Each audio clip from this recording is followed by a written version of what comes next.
Assalamualaikum warahmatullahi wabarakatuh. Video ini dibuat untuk memenuhi tugas kasus molekular docking pada mata kuliah pemodelan kimia yang diampu oleh dosen Dr. Rarnar Syafrizayanti. Saya Falsya Mutia Rahmah dengan NIM 2110413029. Molekular docking kali ini menggunakan reseptor MET tirosin kinase dan ligan capmatinib. Latar belakang. Capmatinib merupakan inhibitor selektif dari MET tirosin kinase. MET merupakan kepanjangan dari mesenchymal epithelial transition tirosin kinase, merupakan reseptor tirosin kinase yang berperan penting dalam proliferasi, migrasi, dan invasivitas sel. Aktivasi abnormal dari MET dapat menyebabkan pertumbuhan sel kanker. Beberapa jenis kanker menunjukkan mutasi atau amplifikasi gen MET yang mengakibatkan aktivasi konstitutif dari reseptor MET, berkontribusi terhadap perkembangan dan progresi kanker. Misalnya, mutasi MET ditemukan pada kanker paru-paru non-sel kecil, atau NSCLC. NSCLC ini merupakan salah satu penyebab utama kematian di seluruh dunia. Perkembangan dalam terapi target telah memberikan harapan baru dalam pengobatan berbagai mutasi genetik yang terlibat dalam kanker.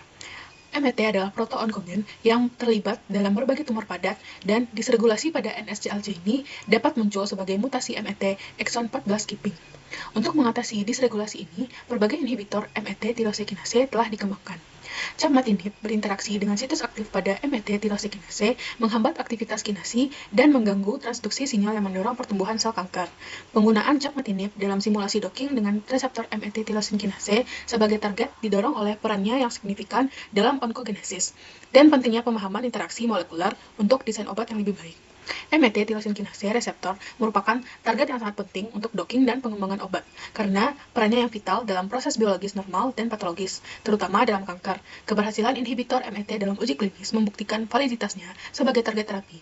Ini semua menjadikan MET sebagai target yang menarik dan relevan dalam desain dan pengembangan obat, termasuk studi docking. Pentingnya redocking sebelum docking menggunakan ligan alami. Redocking merupakan proses menempatkan kembali ligan atau molekul kecil ke dalam situs aktif protein untuk memverifikasi akurasi dan konsistensi dari model docking. Redocking ini penting dilakukan. Yang pertama, karena untuk penyesuaian parameter. Proses redocking memungkinkan penyesuaian parameter docking agar sesuai dengan sistem tertentu. Dengan mengetahui parameter yang optimal, kita dapat meningkatkan keakuratan prediksi interaksi ligan protein. Yang kedua, pemahaman interaksi kunci. Redocking membantu dalam mengidentifikasi dan memahami interaksi kunci antara ligan dan residu di situs aktif protein. Ini penting untuk memastikan bahwa metode docking yang digunakan mampu menangkap interaksi penting tersebut, seperti ikatan hidrogen, interaksi hidrofobik, dan lain-lain. Yang ketiga, dapat menghindari kesalahan sistematis. Dengan melakukan redocking, kita dapat mengidentifikasi dan mengoreksi kesalahan sistematis dalam setup atau parameter docking yang mungkin ada. Ini sangat penting untuk memastikan bahwa hasil docking yang didapatkan nanti adalah benar dan tidak bias. Ini merupakan proses pengerjaan redocking, dimulai dengan set preference, lalu mengubah file reseptor dan ligan alami ke dalam bentuk PDB-QT.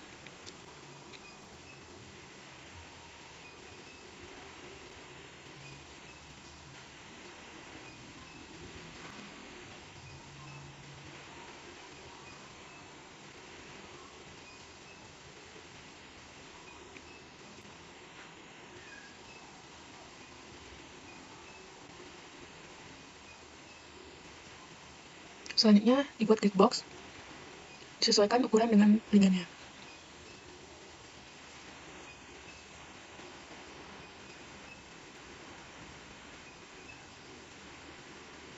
Selanjutnya, disimpan file dalam bentuk grid. Setelah itu, dilakukan output vina-config. Buka filenya, lalu ditambahkan 2 kalimat di bawah.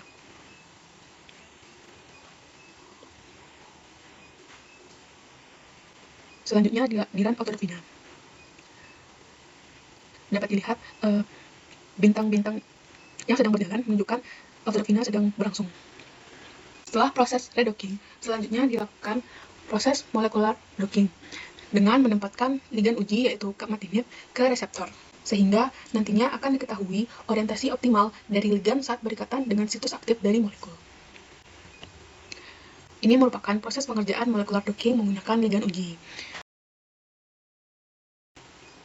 Proses yang dilakukan sama dengan redocking sebelumnya. Hanya saja pada proses redocking itu menggunakan ligand alami, sedangkan pada proses docking menggunakan ligand uji. Yaitu yang pertama dengan mengubah reseptor dan ligand uji menjadi file PDB-QT.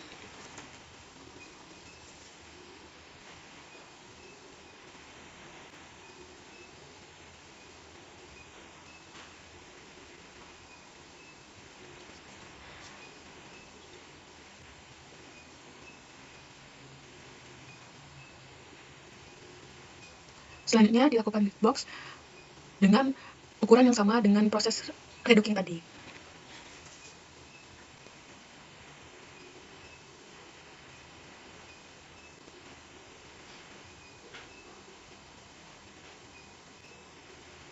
Selanjutnya dilakukan output vina config. Dan hal yang sama juga dilakukan dengan penambahan 2 kalimat di bawah.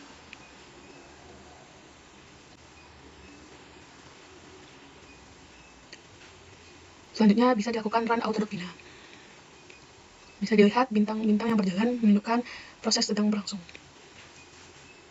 Ini merupakan hasil scoring dari redocking dan juga hasil scoring dari docking. Bisa dilihat pada hasil redocking, afinitas tertinggi menunjukkan nilai minus 10,2 kilokalori per mol. Sedangkan hasil scoring pada proses docking, afinitas tertinggi yaitu bernilai minus 7,2 kilokalori per mol.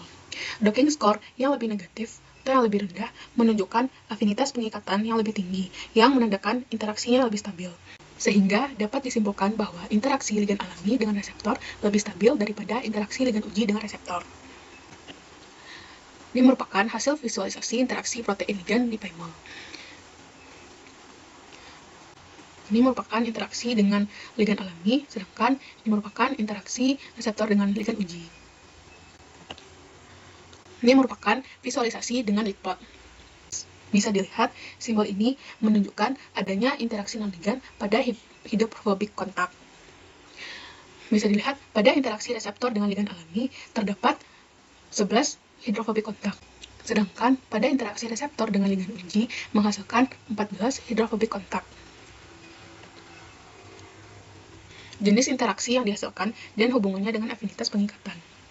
Jenis interaksi yang dihasilkan pada proses redocking yaitu